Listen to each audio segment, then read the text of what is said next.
اعوذ باللہ من الشیطان الرجیم بسم اللہ الرحمن الرحیم۔ احسان اس پاک پروردگار عالم کا جس نے پہلے انسان کو پیدا کیا تو اس کے سینے کو علم کی روشنی سے منور کر دیا، اس کو زیور تعلیم سے آراستہ کر کے فرشتوں سے بھی معتبر کر دیا۔ السلام علیکم۔ شعبہ تدریس سے منسلک ہونے کی وجہ سے ایک اور اہم مسئلہ جس کی طرف میں آپ سب کی توجہ دلانا چاہتی ہوں وہ ہے کہ اسکول ڈیوز وقت پر ادا نہ کرنے کے طلباء و طالبات پر کیا اثرات ہوتے ہیں، یا یوں کہیے کہ اسکول ڈیوز وقت پر ادا نہ کرنے کے طلباء و طالبات پر منفی اثرات۔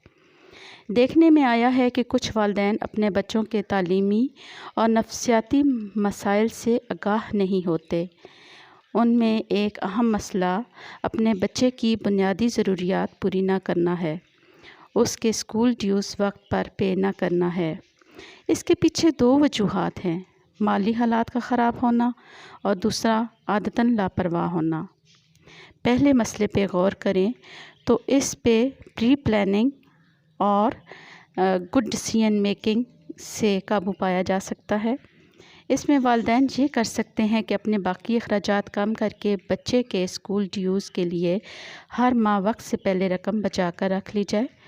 اس کا دوسرا حل یہ ہے کہ ہر ماہ یکم سے تھوڑے تھوڑے پیسے جمع کر کے بچے کے اسکول اخراجات کے لیے رکھے جائیں تاکہ بوقت ضرورت استعمال کیے جا سکیں۔ اسی مسئلے کا ایک اور حل یہ ہے کہ خدا نخواستہ اچانک مالی حالات خراب ہونے کی صورت میں اسکول انتظامیہ سے بنفس نفیس بات کی جائے تاکہ اسکول انتظامیہ آپ کے ساتھ تعاون کر سکے۔ ایک مشورہ والدین کے لیے یہ بھی ہے کہ بچے کا داخلہ کرواتے وقت باقی بچوں کے اخراجات اور گھر کے باقی اخراجات بھی ملحوظ خاطر رکھے جائیں اور بچے کو اپنے گھر کے قریب اسکول میں داخلہ دلوائیں تاکہ گاڑی کا کرایہ بھی بچ سکے اور آپ کو اور آپ کے بچوں کو کسی ذہنی انتشار کا شکار نہ ہونا پڑے۔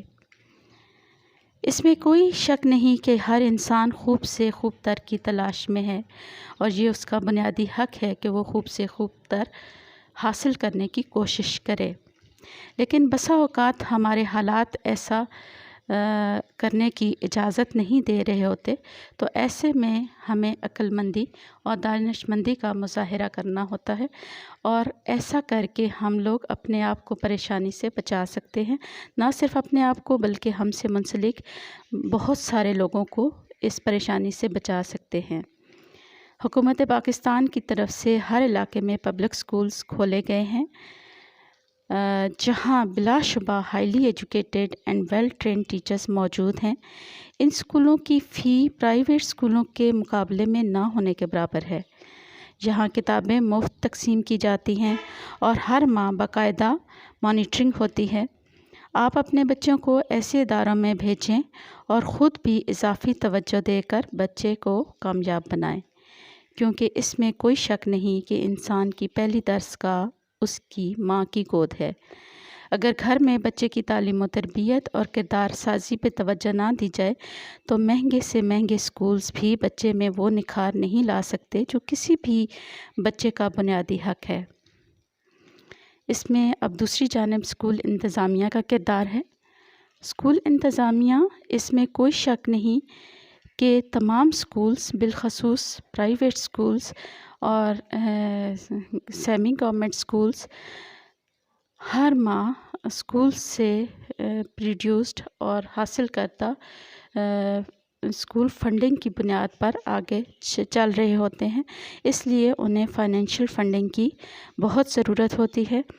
جب تک ان کے تمام بچے اپنے اسکول ڈیوز وقت پر پے نہیں کر سکتے وہ اپنے اپنے نظام کو صحیح طرح سے نہیں چلا سکتے، لیکن وہ بھی بچے کو اخراجات کی وجہ سے نوٹس دینے سے پہلے بچے کی الگ کونسلنگ کریں، اس کے والدین سے رابطہ کریں، کوشش کریں کہ بچے سے بات ہی نہ کریں، اور اگر کرنی بھی پڑتی ہے تو پہلے کوشش کریں کہ والدین سے بات کریں۔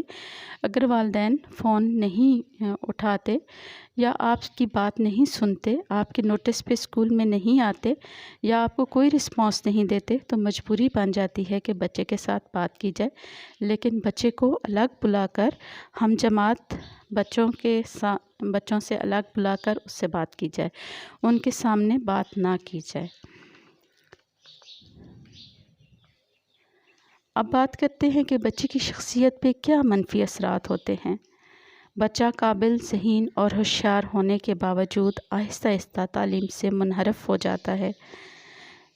نمبر 2، ذہنی انتشار کا شکار ہو جاتا ہے۔ تعلیمی کارکردگی میں منفی رزلٹ شو کرتا ہے۔ خود اعتمادی کی کمی ہو جاتی ہے۔ اپنے اساتذہ کرام اور اسکول انتظامیہ سے نفرت کرنے لگتا ہے، اور کبھی کبھی تو والدین سے بھی نفرت کرنے لگتا ہے۔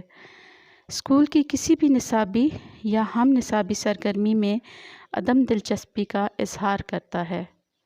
اسکول سے بلا وجہ غیر حاضر رہنے کی کوشش کرتا ہے۔ بیماری کے اور مختلف وجوہات پر چھٹی کرنے کے لیے بہانے بناتا ہے۔